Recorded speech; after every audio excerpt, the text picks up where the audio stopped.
What happens if you have people add fruit to their regular diet?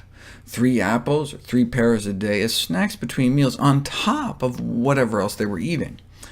Fruit is low in calories, but not zero, so if you add food to people's diet, even healthy foods, won't they gain weight? No, they lost a couple pounds. Maybe it was all that fiber? If you remember, we learned our gut bacteria can create anti-obesity compounds from fiber. That's why they also had a cookie group. 3 apples, 3 pears, or 3 cookies with enough oats in them to have about the same amount of fiber as the fruit. Despite the fiber, adding cookies to one's diet does not lead to weight loss. They think the weight-reducing secret of fruit is its low energy density, meaning you get a lot of food for just a few calories, so it fills you up. Energy density is a relatively new concept that has been identified as an important factor in body weight control in both adults and in children and adolescents. Energy density is defined as the amount of calories per unit weight of a food or beverage. Water, for example, provides a significant amount of weight without adding calories. Fiber, too. Thus, foods high in fiber and water are generally lower in energy density.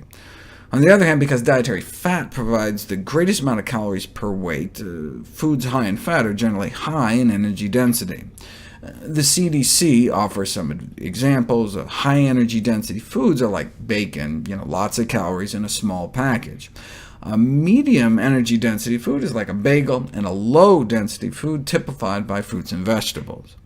In general, the lower the better, with 2 exceptions. Soda is heavy. So heavy that by energy density it looks less harmful than it is, and nuts have so much fat they appear less healthy than they are. Otherwise, though, the science supports a relationship between energy density and body weight, such that consuming diets lower in energy density may be an effective strategy for weight control. This is because people tend to eat a consistent weight of food, so when there's less calories per pound, calorie intake is reduced.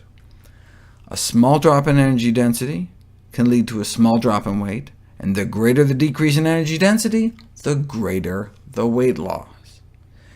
Energy density can be reduced in a variety of ways, such as the addition of fruits and vegetables to recipes, or by lowering the fat or sugar content. And indeed, that's how we evolved, eating predominantly low-energy density foods, such as fruits, vegetables, plants, and tubers, starch-filled roots like sweet potatoes.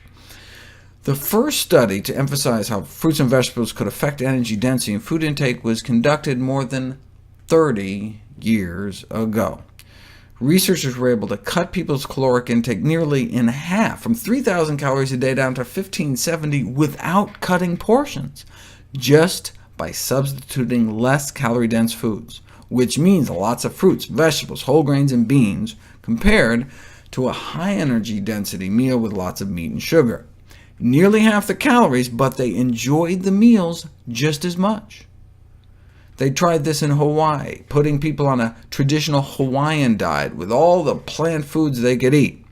Lost an average of 17 pounds in just 21 days, resulting in better cholesterol, triglycerides, blood sugars, and blood pressure. Caloric intake dropped 40%, but not by eating less food. In fact, they lost 17 pounds in 21 days eating more food, 4 pounds of food. But because plants tend to be so calorically dilute, one can stuff oneself without getting the same kind of weight gain. And the energy density of foods is of interest for weight management, not only because it allows people to eat satisfying portions while limiting calories, but also because reductions in energy density are associated with improved dietary quality. For example, lower energy-dense diets associated with lower risk of pancreatic cancer. Lower energy density foods tend to be healthier foods, so we get the